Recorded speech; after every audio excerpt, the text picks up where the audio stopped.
Rise the lord, హల్లెలూయా. దేవునికి స్తోత్రము కలుగును గాక. ఈ ఉదయకాలం షాలోమ్ మందిరంలో జరుగుతున్న పునరుత్థాన ఆరాధనకు మిమ్మల్ని అందరినీ హృదయపూర్వకంగా ఆహ్వానిస్తూ ఉన్నాం.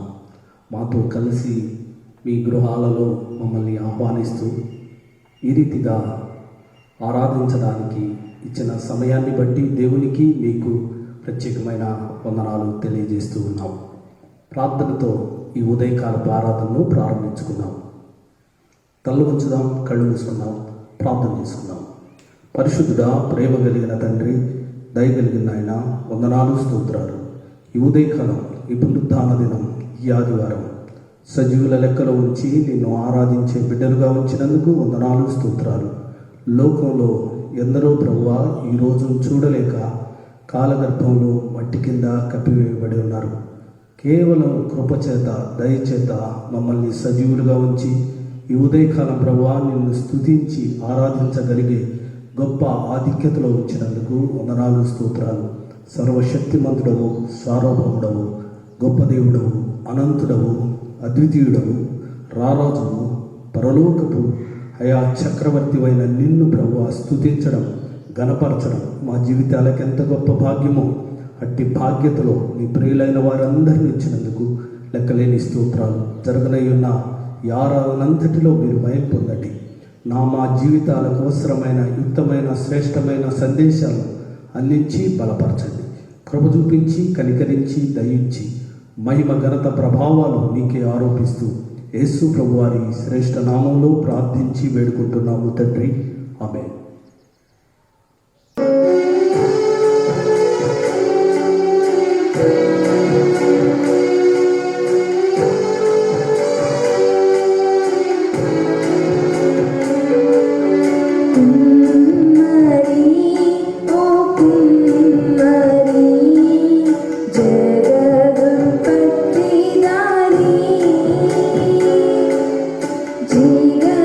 జీగటమన్నైనా నా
వెలలేని నీదు రక్తంబుతో వెలుగొందు పాత్రగజేయు ఆటంకముల నుండి నన్ను తప్పించి ఎల్లప్పుడూ కావుమయ్యా పగిలియున్న పాత్రను నేను సరిచేసి వాడుమయ్యా సరిచేసి వాడుమయ్యా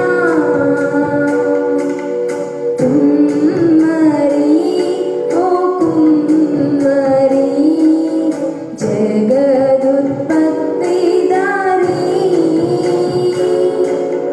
జిగటమన్నైన నా వంక చల్లగా చూడుమయ్యా ప్రభువైన యేసుక్రీస్తు నామములో వీక్షిస్తున్న మీ అందరికీ ప్రభునామం పేరిట వందనాలు చెల్లిస్తున్నాం. ఈ ఉదయకాలం మనం దేవుణ్ణి ఆరాధించడంలో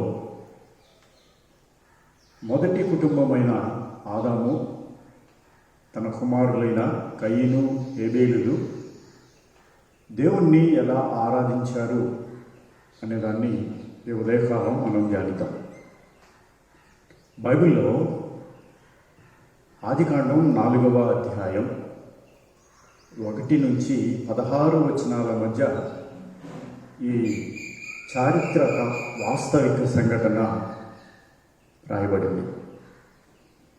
బైబిల్ మాత్రమే కాదు కానీ పవిత్ర ఖురాన్లో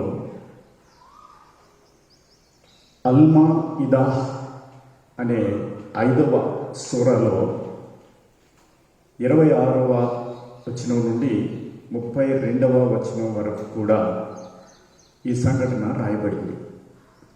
ఇది ఎంత చారిత్రక సత్యం అనడానికి ఈ 2 గ్రంథాలు దానిని ఈ సంఘటనను సమర్పిస్తున్నాయి.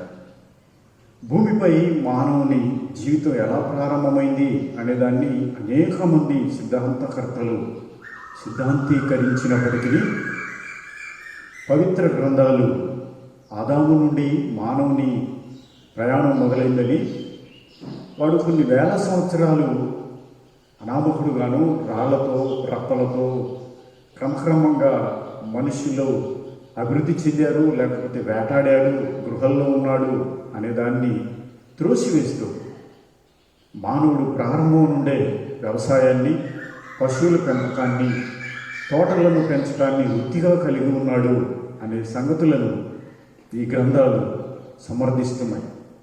ఈ ఉదయకాలం మనం ఈ 2 గ్రంథాలు సమర్థించిన మొదటి హత్య, మనిషి మనిషిని ఎందుకు చంపుకుంటాడు, మనిషి మనిషిని చంపవలసిన పరిస్థితులు ఏమున్నాయి, హత్యలు ఎందుకు జరుగుతున్నాయి అనేదాన్ని ఈ మొదటి హత్యను ఈ 2 గ్రంథాలు సమర్థిస్తున్నాయి. మనం మన ఆదికాండం 4వ అధ్యాయం నుండి ఈ సంఘటనను ఉదయకాలం ధ్యానిద్దాం. ఇప్పుడు మనం ధ్యానించడానికి ఆదికాండం 4వ అధ్యాయం తెరచి 4వ అధ్యాయంలో 1-2 వచనాలను మనం చదువు.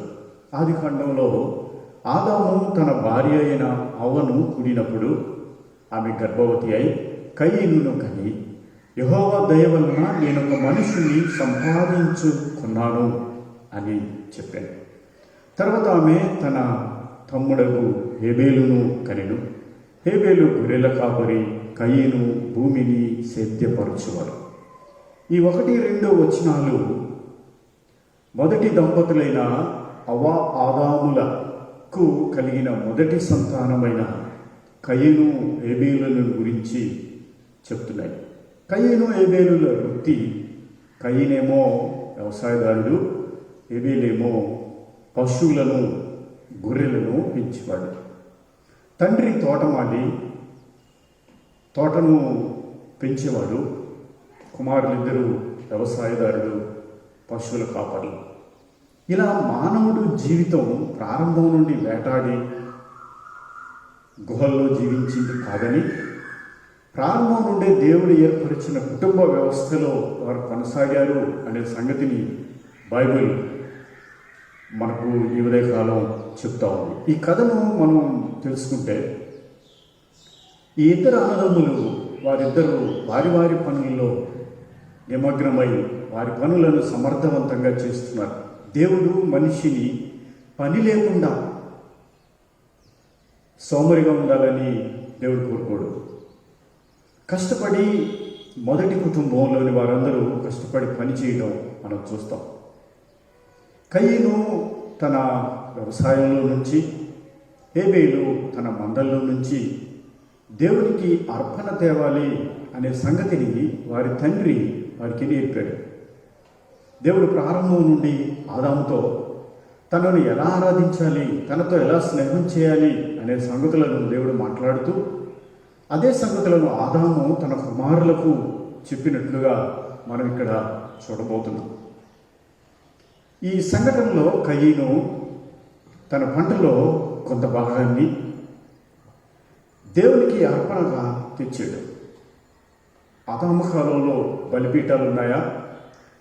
ఆదాము కాలంలో బలిపీఠాలు నిర్మించారా అనేదాన్ని మనం ఆలోచిస్తే నిర్మించారు అని మనం అనుకోవాలి. ఆ నిర్మించబడిన బలిపీఠాల మీద దేవునికి దహన బలిగా తన వద్ద ఉన్న లేకపోతే శ్రేష్టమైన దానిని దేవునికి సమర్పించడానికి కయీను తన పంటలోని కొంత భాగాన్ని దేవుని దగ్గరకు తీసుకొని వచ్చాడు. అలాగే హేబేలు కూడా తన మందలో ఉన్న తొలుచూలు వాటిలో కొవ్విన వాటిని, శ్రేష్టమైన వాటిని దేవునికి అర్పణగా తీసుకొచ్చాడు. ఇద్దరు 2 దహన బలులను లేక బలిపీఠాలను మీద వారు తెచ్చిన 2 అర్పణలను దేవుని ఎదుట అర్పించారు. దేవుడు ఈ దహన బలిని ఎలా స్వీకరించాడు అనేదాన్ని మనం ఆలోచిస్తే, ఎక్కువ మంది పండితుల అభిప్రాయం ప్రకారం దేవుడు ఏలియా కాలంలో ఆకాశము నుండి అగ్ని ద్వారా దిగివచ్చినట్లుగా ఆయన అగ్నిని పంపటం ద్వారా వారిద్దరు అర్పణలను స్వీకరించబోతున్నాడు అని మనం అర్థం చేసుకోవాలి. దేవుడు ఆకాశం నుండి అగ్నిని పంపి హేబేలు అర్పించిన గొర్రెపిల్లను దేవుడు స్వీకరించాడు.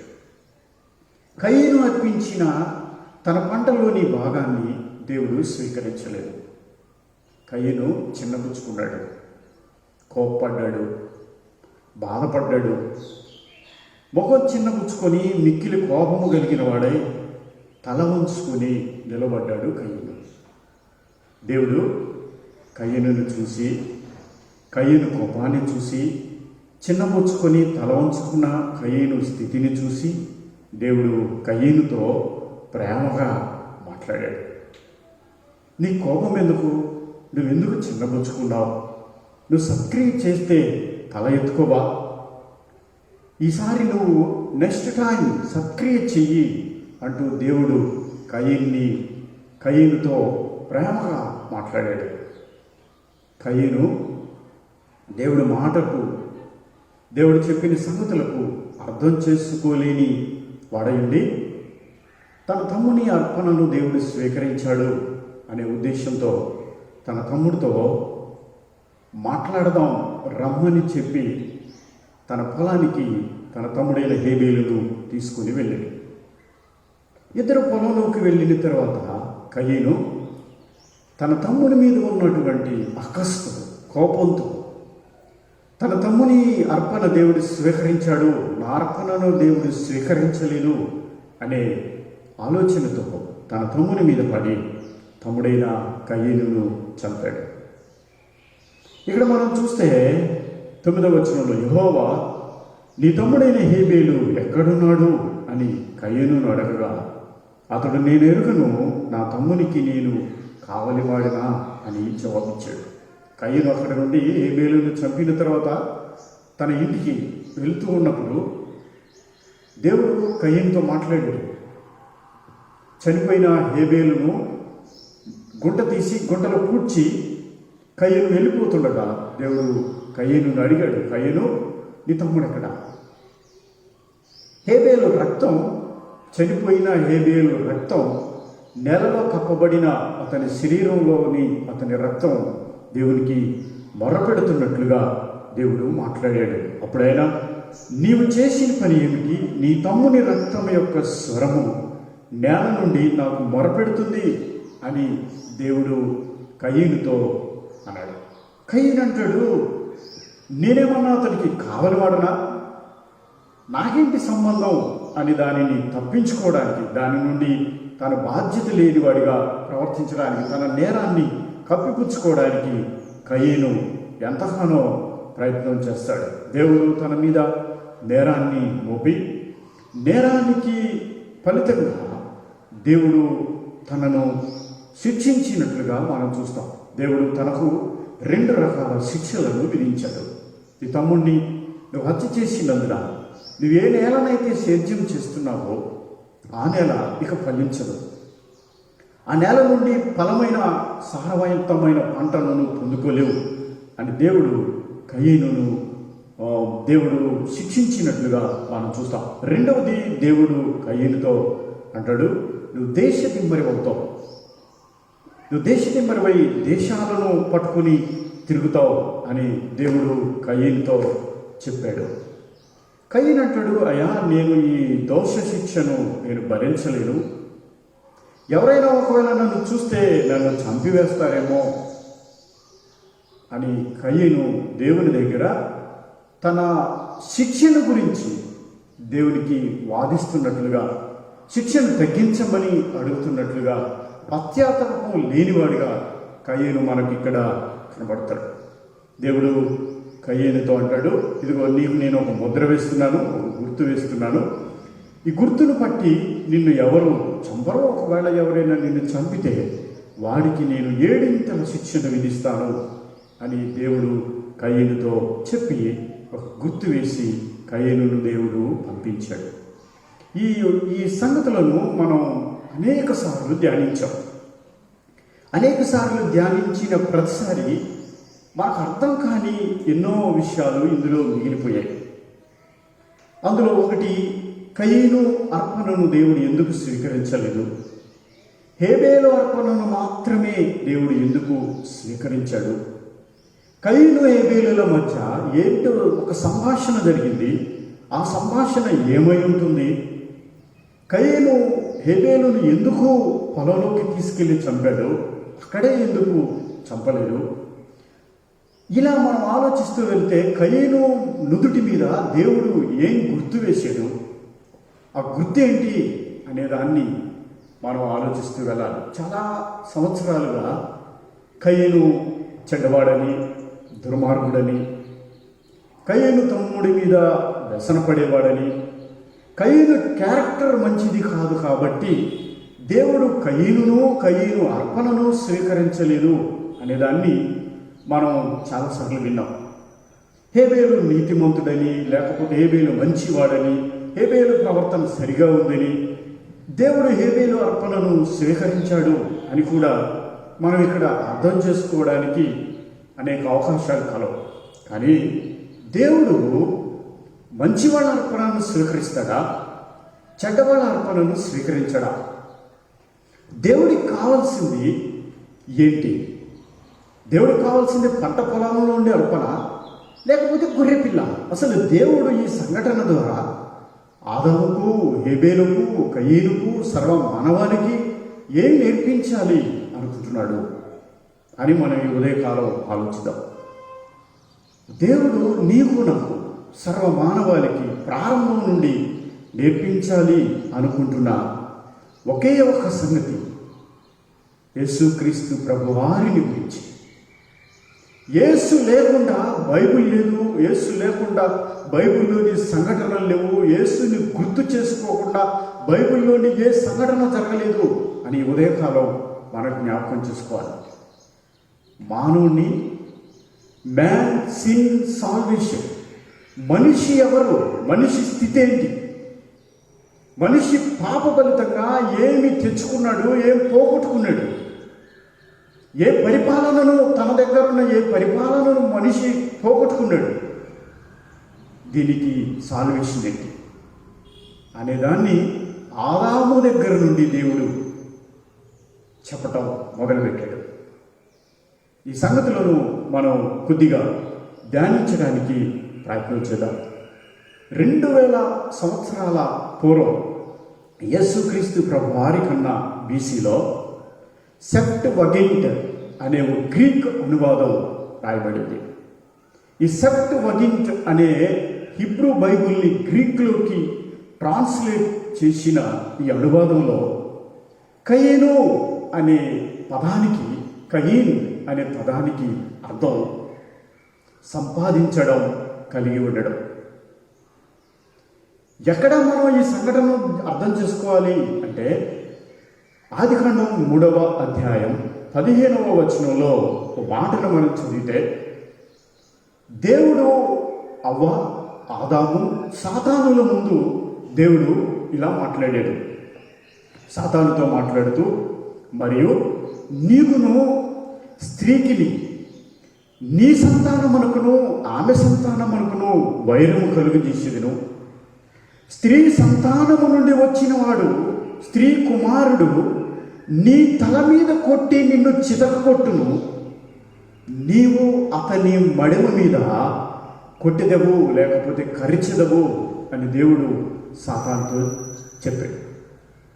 అది విన్న అవ్వ, నా భర్త పాపము చేసి పోగొట్టుకున్న ఏలికను, లేకపోతే అధికారాన్ని, మేము అనుభవిస్తున్న ఈ సిగ్గును, అవమానాన్ని, పాప ఫలితమైన ఈ సేద్యం చేసి కష్టపడే దుర్భర జీవితం నుండి, మా నుండి సాతాను దొంగిలించిన ఆ ఆశీర్వాదాన్ని తిరిగి తెచ్చేవాడు నా కొడుకు అని నమ్మింది.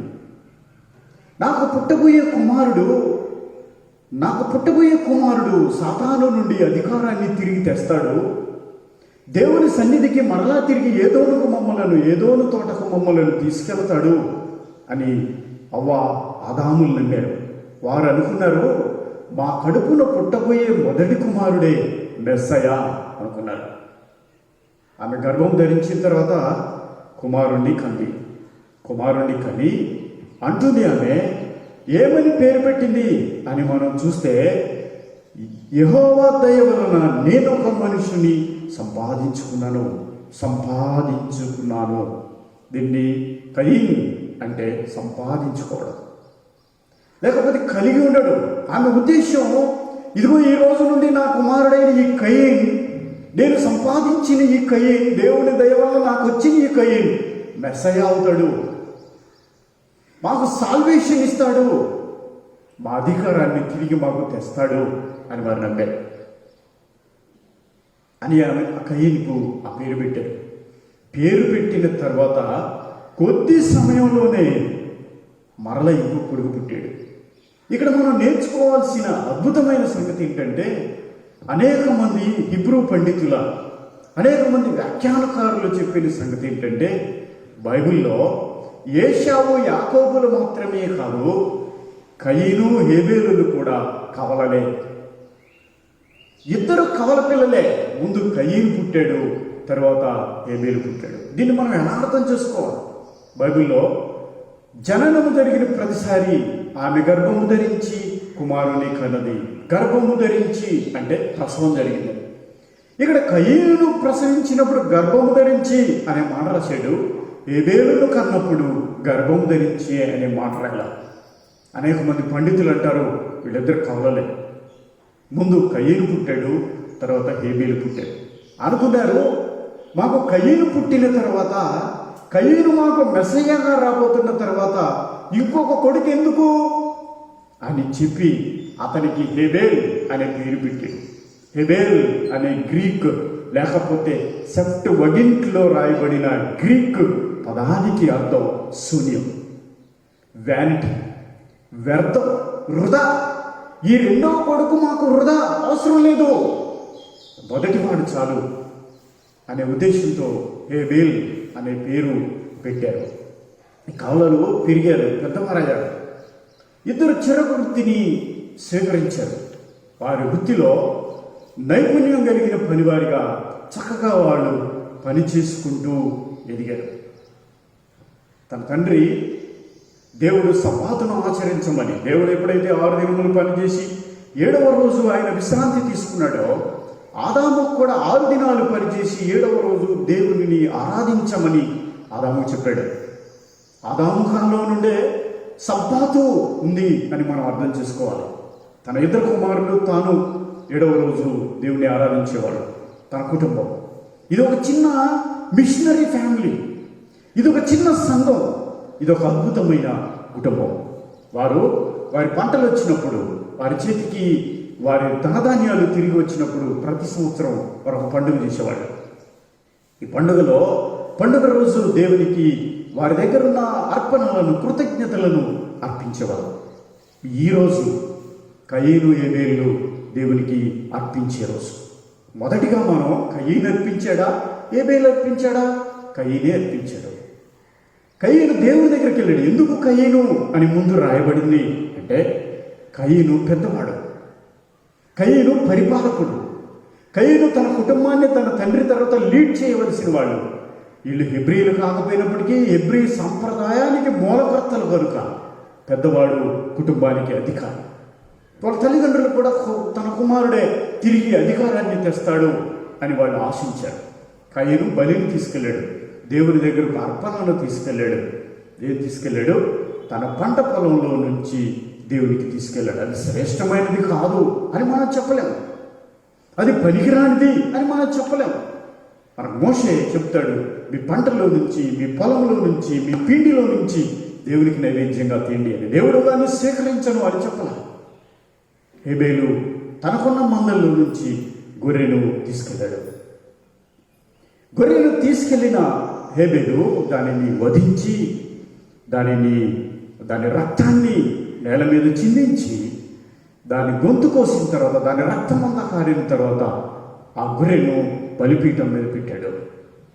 దేవుడు ఆకాశం నుండి అగ్నిని పంపి గొర్రె పిల్లను లేక హేబేలు అర్పణను దేవుడు సేకరించినట్లుగా మనం చూస్తాం. కయీను అర్పణ అందమైనది. పూలు, పండ్లు, కాయలు, గోధుమలు, ద్రాక్షలు, అనేక రకాలైన ఆహార పదార్థాలతో, బలవర్ధకమైన ఆహారంతో దేవుని దగ్గరికి వచ్చాడు కయీను. రక్తంతో, చిందర వందరతో, ఈగలతో, వాసనతో, రక్తపు మడుగులో నుంచి గొర్రెను లేపి అక్కడ ఒక అందము లేని రక్తసిక్తమైన పరిస్థితుల్లో రక్తాన్ని చిందించి అక్కడ దేవునికి అర్పణ చేశాడు హేబేలు. దేవుడు అందమైన అర్పణను కాదని రక్తపు వాసన కలిగిన అర్పణను దేవుడు స్వీకరించాడు. కయీను అనుకున్నాడు, నేను పెద్దవాడిని కదా, నా అర్పణ దేవుడు స్వీకరించాలి కదా, నా అర్పణను దేవుడు అంగీకరించకుండా తన అర్పణను అంగీకరించాడేంటి? ఒకవేళ నా తమ్ముడు నాకంటే పెద్దవాడవుతాడా? దేవునికి నాకంటే ప్రీతిపాత్రుడు అవుతాడా? నేను కాకుండా తను నా మీద అధికారి అవుతాడా? తను నన్ను పరిపాలిస్తాడా? తను నన్ను ఏలతాడా అనే అనుమానంలోకి వెళ్ళాడు కయీను. అది మనం ఎలా తెలుసుకోవచ్చు అంటే, దేవుడు మాట్లాడుతూ అంటాడు 7వ వచనంలో, నీ ఎడల దానికి వాంఛ కలుగును, నీవు దానిని ఏలిదవు. నువ్వు ఏలిదవు అని దేవుడు అన్నాడు అంటే, దేవుడు ఏలిక అనే దాన్ని ఇక్కడ ప్రస్తావిస్తున్నాడు. ఏలడం అనేది ముఖ్యం. ఇక్కడ ఎవరు మన ఇద్దరిలో ఆధిక్యత కలవారు, ఎవరు అనే ఆలోచన వచ్చినప్పుడు దేవునికి ప్రీతి పాత్రుడైన హేబేలు కనబడుతున్నాడు. తన అర్పణను ఎప్పుడైతే దేవుడు స్వీకరించలేదో కయీను అంతరంగంలో భయం మొదలైంది. తన తమ్ముడు తనకు బదులుగా ఏలికవుతాడేమో అనే అంతరంగపు ఆలోచన అతనిని వేధించటం మొదలుపెట్టింది. ఈ ఆలోచన తను ఎక్కడ పోగొట్టుకుంటాడో అనే ఆలోచన తనను మూర్ఖుడిగా లేకపోతే ఆలోచించలేని వాడిగా మార్చింది. సోదరుడా, మరి దేవుడు కేవలం హేబేలు అర్పణను మాత్రమే ఎందుకు స్వీకరించాడు? హేబేలు మీద దేవునికి ఏంటి ఇంత పక్షపాతం అని మనం ఆలోచిస్తే, హేబేలు అర్పణను గురించి బైబిల్లో ఇలా రాయబడింది. హేబేలు ఏం తెచ్చాడు అనే దాన్ని మాట్లాడుతూ బైబిల్లో అపోస్తలుడైన పౌలు ఇలా మాట్లాడతాడు. హెబ్రీయులకు రాసిన పత్రిక 11వ అధ్యాయం 4వ వచనం, విశ్వాసమును బట్టి హేబేలు కయీను కంటే శ్రేష్టమైన బలి దేవునికి అర్పించను. దేవుడు అతని అర్పణలను గురించి సాక్ష్యం ఇచ్చినప్పుడు అతడు ఆ విశ్వాసమును బట్టి నీతిమంతుడని సాక్ష్యము పొందెను. హేబేలు అర్పించిన దానిలో శ్రేష్టమైన బలి అని చెప్పాడు. శ్రేష్టమైన బలి అంటే బలిని కంపేర్ చేసినప్పుడు నువ్వు నేను ఇవ్వబోయే కానుకలు, నువ్వు నేను ఇవ్వబోయే ధనధాన్యాలు, నువ్వు నేను దేవునికి అర్పించబోయే పాడి పంటలు, నువ్వు నేను ఇచ్చే ప్రతి దానికన్నా శ్రేష్టమైనది ఏది అన్నప్పుడు దేవునికి కావలసింది గొర్రెపిల్ల. అంటే దేవునికి కావాల్సింది రక్త బలి అని మనకు అక్కడ అర్థమవుతుంది. ఎందుకని దేవుడు హేబేలు ఏం విశ్వసించాడు, ఏం విశ్వసించి శ్రేష్టమైన దానిని ఇచ్చాడు? విశ్వాసమును బట్టి. అంటే హేబేలుకు దేవుడు చెప్పిన సంగతి, ఆదాముకు చెప్పిన సంగతి, హేబేలు అర్థం చేసుకున్న సంగతి ఏంటో తెలుసా? పాప విమోచన కలగాలి అంటే గొర్రెపిల్ల రక్తాన్ని చిందించాలి. దేవునికి శ్రేష్టమైన బలి గొర్రెపిల్లే. ఓ రక్తం చిందించితే తప్ప మేము ఎదురు చూస్తున్న మెస్సయ రక్తం చిందించాలి. మేము ఎదురు చూస్తున్న ఈ విమోచన, ఈ సాతాను నుండి సాతాను దాస్యం నుండి బయటికి రావాలంటే రక్త ప్రోక్షణ జరగాలి అనే సంగతిని మనం ఇక్కడ హేబేలు గ్రహించినట్లుగా మనం చూస్తాం. ఇది హేబేలు విశ్వాసం. రాబోతున్న క్రీస్తుని ముందుగానే హేబేలుకు దేవుడు పరిచయం చేశాడు అని మనం అర్థం చేసుకోవాలి. మోషేతో సినాయి పర్వతం మీద దేవుడు ఆజ్ఞలు ఇచ్చాడు. ఆ ఆజ్ఞల్లో దేవుడు చెప్పాడు, మీరు ఇలా చేయండి, మీ గొర్రె పిల్లతో మీరు పస్కా చేయండి అని. ఒక వ్యక్తి ఒక గొర్రెనివ్వడం మనం ఇక్కడ చూస్తాం. హేబేలు తన పాపములకు బదులుగా తాను పాపిని గ్రహించి తాను పశ్చాత్తాపడి తన పాపము నుండి తాను బయటికి రావడానికి యేసు క్రీస్తు ప్రభువారి మీద విశ్వాసం ఉంచి తాను గొర్రెపిల్లను అర్పించినట్లుగా, ఇదిగో లోక పాపములను మోసుకుని పోవు దేవుని గొర్రెపిల్ల అని తన దగ్గర ఉన్న గొర్రెపిల్లను హేబేలు బలి ఇచ్చినట్లుగా మనం చూస్తున్నాం. మొదటిగా చనిపోయిన ఈ గొర్రెపిల్ల మనకు యేసుని గుర్తు చేస్తుంది. ఇది అంటాడు పౌలు, ఇది హేబేలుకున్న విశ్వాసం, ఇది హేబేలులో ఉన్న శ్రేష్టత. కయీనుని దేవుడేమి త్రోసివేయలేదు, కానీ శ్రేష్టమైన దానిని స్వీకరించాడు. శ్రేష్టమైన అర్పణ ఇది. రాబోతున్న యేసు క్రీస్తు ప్రభువుకు ముందు గుర్తుగా హేబేలు అర్పణ చేసినట్లుగా మనం చూస్తాం. ఒక వ్యక్తికి ఒక గొర్రె, పస్కా కాలం నాటికి ఒక కుటుంబానికి ఒక గొర్రె, ప్రాయశ్చిత్త దినం నాటికి ఒక దేశ పాప పరిహారార్థం ఒక గొర్రె, ఈనాడు యావత్ మానవాళి పాప పరిహారార్థం దేవుని గొర్రె పిల్ల అయిన యేసు. ఈ సీక్వెన్సీని ఒక వ్యక్తితో ప్రారంభించిన వ్యక్తి హేబేలు. అందుకే హేబేలు అర్పణను దేవుడు స్వీకరించాడు. హేబేలు మంచివాడు, నీతిమంతుడు. అయితే యేసు క్రీస్తు ప్రభు మనకు అక్కడ సున్నాగా కనపడతాడు. హేబేలు మంచి కాదు కానీ, హేబేలు నీతి కాదు కానీ, హేబేలుకున్న విశ్వాసము ద్వారా హేబేలు చేసిన అర్పణే హేబేలును నీతిమంతునిగా మార్చింది. ముందు నీతిమంతుడైన తర్వాత అర్పణ చేయలేదు, ముందు నేను పాపిని అని గ్రహించాడు. మ్యాన్ సిన్ సాల్వేషన్ ఏంటి అని దేవుడు హేబేలుకు ముందుగానే తెలియజేశాడు అని మనం అర్థం చేసుకోవాలి. ఈ సంగతి గ్రహించలేని తొందరపాటు కలిగిన కయీను అర్థం చేసుకోలేక తన తమ్ముడు తన అధికారాన్ని తీసుకుంటాడేమో, తనని ఏలతాడేమో అనే ఉక్రోషంతో, కోపంతో తన తమ్ముడిని చంపడానికి తీసుకెళ్ళాడు. సోదరుడా, వారిద్దరి మధ్య ఒక సంభాషణ జరిగింది. ఆ సంభాషణ ఏంటో మనకు తెలియదు. ఆ సంభాషణ హిబ్రూలో కూడా రాయబడలేదట. హిబ్రూలో గ్యాప్ వదిలేడు, అంటే తర్వాత తర్జుమాల్లో అది గ్యాప్గానే మిగిలిపోయింది. ఆ సంభాషణ ఏంటో తెలియదు కానీ సంభాషణ చేశాడు, మాట్లాడాడు అని మాత్రం మనం అక్కడ చూస్తాం. మాట్లాడిన తర్వాత వారిద్దరూ బయలుదేరి పొలంలోకి వెళ్ళారు. పొలంలోకి వెళ్ళిన తర్వాత వారి మధ్య సంభాషణ జరిగింది. కయీను అంతరంగం అంతా తన తమ్ముడు బలిని దేవుడు స్వీకరించాడు, తన బలిని స్వీకరించలేదు అనే ఆలోచన, భయం, కోపం, ఎన్నో రకాలైన ద్వేషపూరితమైన ఆలోచనలతో తన తమ్ముడితో వాదించాడు. తన తమ్ముడికి తనకు జరిగిన వాదన సంభాషణ మనకు తెలియదు కానీ కయీను నాకు బదులుగా నా తమ్ముడు నాయకుడు కావాలని చూస్తున్నాడు, నా నాయకత్వాన్ని చేపట్టాలని ప్రయత్నిస్తున్నాడు అనే ఉక్రోషంతో కయీను తన తమ్ముడి మీద పడి తమ్ముడిని చంపాడు. వినరా? ఇప్పుడు మనం ఇంతటితో ఆగొద్దిక. కయీనుకు దేవుడు ఏం చేశాడు అనే దాన్ని క్లుప్తంగా చూద్దాం. దేవుడు ఎంత ప్రేమమయుడు, దేవుడు తన రక్షణ కార్యాన్ని కయీను హేబేలులకు ఎలా చూపించాడో, హేబేలుకు చూపించిన దేవుడు కయీను కూడా చూపించాడా అనేదాన్ని మనం ఆలోచిస్తే, ఇప్పుడు మనం ఒకసారి ఆదికాండం 4వ అధ్యాయం మన వాక్య భాగంలో 15వ వచనాన్ని చదువుదాం. 15వ వచనంలో 13వ వచనంలో అంటాడు, దేవుడు కయీనుకు 2 రకాల శిక్షలు విధించాడు అని మనం చూసాం. ఒకటి, తన పంట ఇక పండుదని చెప్పాడు. 2, దేశదిమ్మరి అవుతావు అని దేవుడు చెప్పాడు. ఈ 2 శిక్షలు విధించిన తర్వాత కయీను ఏం మాట్లాడుతున్నాడు, దేవుడితో ఎలా తన పిటిషన్ పెడుతున్నాడు అనేది చూద్దాం. 13వ వచనంలో, అందుకు కయీను, నా దోష శిక్ష నేను భరించలేనంత గొప్పది అంటూ మనకి తెలుగులో ట్రాన్స్లేట్ చేయబడింది. దోష శిక్ష. అయ్యా, నేను నా దోషం గురించి మాట్లాడాను కానీ తన శిక్ష గురించి మాట్లాడాడు. శిక్ష తగ్గించమని అని మనం అనుకుంటాం. ఇలా ఆలోచిస్తే కయీనులో పశ్చాత్తాపం లేదు అనే సంగతి మనం గ్రహిస్తాం. కయీను దుర్మార్గుడు అని మనం ఫిక్స్ అయిపోతాం. కానీ ఇక్కడ దోష శిక్ష అని రాయబడిన ఈ పదానికి ఒరిజినల్ హిబ్రూలో అవాన్ అనే హిబ్రూ పదాన్ని అక్కడ వాడాడు. అవాన్ అంటే దుర్మార్గం, లేకపోతే నా అపరాధం.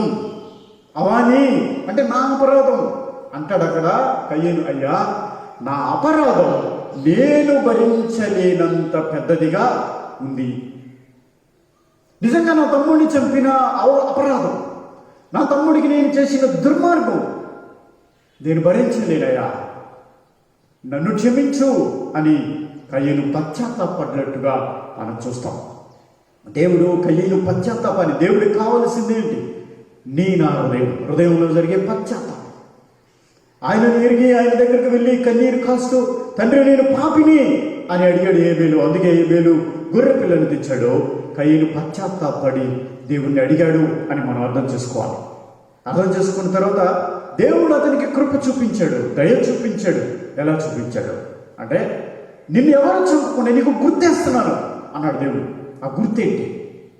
ఆ గుర్తుని హిబ్రీలో ఏమంటాడంటే తషురా. ఈ తషురా అనే పదాన్ని మనం ఆలోచిస్తే యెహెజ్కేలు గ్రంథం 9వ అధ్యాయం 4వ వచనంలో దీన్ని ఇంకా వివరంగా రాస్తూ తౌ అనే గ్రీక్, తౌ అనే హిబ్రూ పదాన్ని వాడాడు. హిబ్రీయులకు యూదులకు 22 అక్షరాలు ఉన్నాయి, అలెఫ్ టు తౌ. ఈ తౌ అనే అక్షరాన్ని దేవుడట కయీను నుదుటి మీద ముద్ర వేశాడు. ఈ తౌ అనే అక్షరం ఏంటి? దీన్ని చాలామంది హిబ్రూ పండితులు, రబ్బీస్, బెరషత్ రబ్బీ అని ఆయన ఆదికాండం మీద వ్యాఖ్యానం రాస్తూ ఆయన అంటాడు, దేవుడు అతని నుదుటి మీద ఒక ఉదయించే సూర్యుడు ఒక గుండ్రటి ముద్ర వేశాడు అని ఒక ఆయన చెప్పాడు. ఇంకొక ఆయన రబ్బీ జోసెఫ్ అంటాడు, దేవుడు అతని నుదుటి మీద ఒక కొమ్ము మొలిసేలా చేశాడు అని ఒక ఆయన చెప్పాడు. ఇంకొక గొప్ప పండితుడు అంటాడు, అది కాదు, దేవుడు అతని నుదుటి మీద తౌ అనే ముద్ర వేశాడు అని చెప్పాడు. ఇందుకు తౌ అంటే ఏంటి? దేవుడు ఆదికాండంలో సృష్టి ప్రారంభంలోనే తౌ అనే ముద్ర వేశాడు. ఈ తౌ అనే ముద్ర ఎవరి నుదుటి మీద ఉందో ఈ వ్యక్తిని దేవుడు సంపూర్ణంగా సంరక్షిస్తాడు. ఈ వ్యక్తికి ఎడల దేవుని కాపుదల ఉంటుంది. ఈ వ్యక్తి ఎడల దేవుని రక్షణ ప్రణాళిక ఉంటుంది. ఈ వ్యక్తి వెనక దేవుడు ఉన్నాడు. ఈ వ్యక్తిని శిక్షించిన వాడిని దేవుడు 7 రెట్లు శిక్షిస్తాడు. సోదరుడా, ఈ ముద్ర నీకు కూడా కావాలి, ఈ తౌ అనే ముద్ర. ఎందుకో తెలుసా? కయీను వంటి పాపులం మనం, కయీను వంటి ద్వేషం కలిగిన వాళ్ళం మనం. కయీను కన్నా శ్రేష్టమైన వారి కాదు, కయీనుల శ్రేష్టమైన బలిని అర్పించే ఆలోచన కలిగిన వారు కూడా కాదు. ఇట్లాంటి మనులను దేవుడు ఆనాడు కయీను తీసిన తౌ అనే ముద్ర నీకు వేయాలి. ఇందుకు తౌ ఏంటో తెలుసా? తౌ అంటే సిలువ. బైబిల్లో మా ఆశ్చర్యపోయే సంగతి ఏంటంటే, తౌ అనే అక్షరానికి క్రాస్ స్టిక్స్ అంటే 2 కర్రలను నిలువుగా అడ్డంగా కలిపి కట్టి ఓ సిలువ ఆకారంలో ఉంచడమే తౌ. అంటే దేవుడు యేసుని ఎలా పరిచయం చేశాడు? హేబేలుకు గొర్రె పిల్లలా పరిచయం చేశాడు, కయీనుకు సిలువగా పరిచయం చేశాడు. కయీను నుదుటి మీదున్న ఆ సిలువ గుర్తు యావత్ మానవాళికి, ఎవరైతే కయీను చూశారో వారికి అది దేవుని నిబంధనగా కనబడింది. ఈ ఉదయకాలం హేబేలు కయీనుల జీవితాల్లో యేసు ఎలా ఉన్నాడో, యేసు ఎలా కనిపించాడో, యేసు ఎలా నీ కోసం నా కోసం నీ నుదుటి మీద గుర్తుగా కావాలని ఎదురు చూస్తున్నాడో ఈ ఉదయకాలం మనం తెలుసుకున్నాం. తలలు వంచి కళ్ళు మూసుకొని చిన్న ప్రార్థన చేద్దాం. యేసయ్యా, నీకు వందనాలు, నీ ప్రేమకే వందనాలు చెల్లిస్తున్నామయ్యా.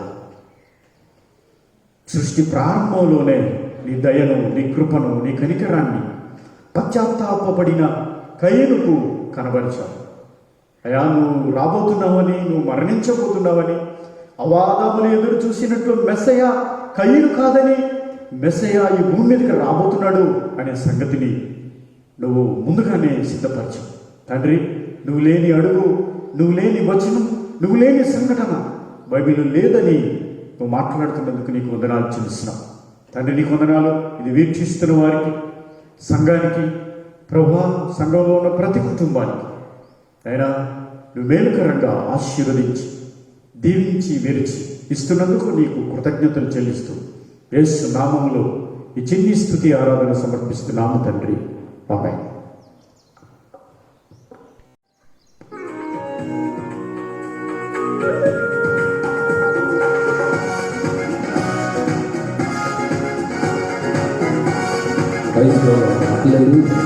దేవునికి స్తోత్రం కలుగునుగాక.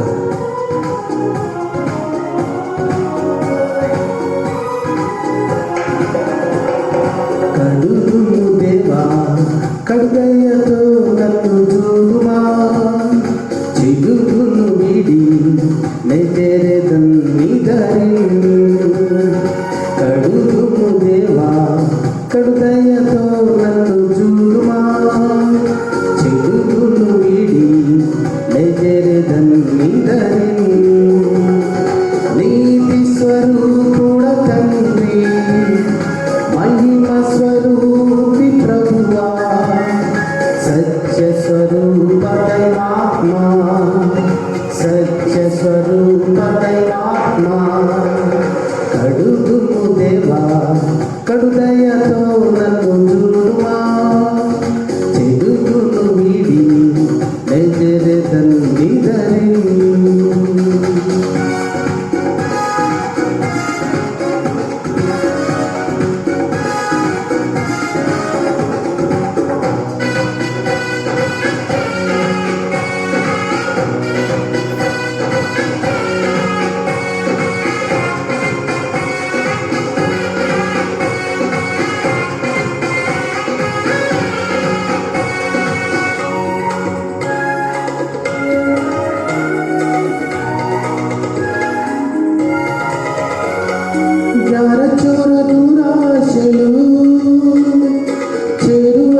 దాగియుందు శుభ నిలయ దయగనుమా గైకొనుమా దైవతనయ కడుగును దేవా కడుదయతో నన్ను చూడుమా చిగురును విడి నెజెరెదన్నిదరి కడుగును దేవా కడుదయతో నన్ను చూడుమా చిగురును విడి నెజెరెదన్నిదరి నీతి స్వరూపుడ తండ్రి మహిమ స్వరూపి ప్రభువా సత్య స్వరూప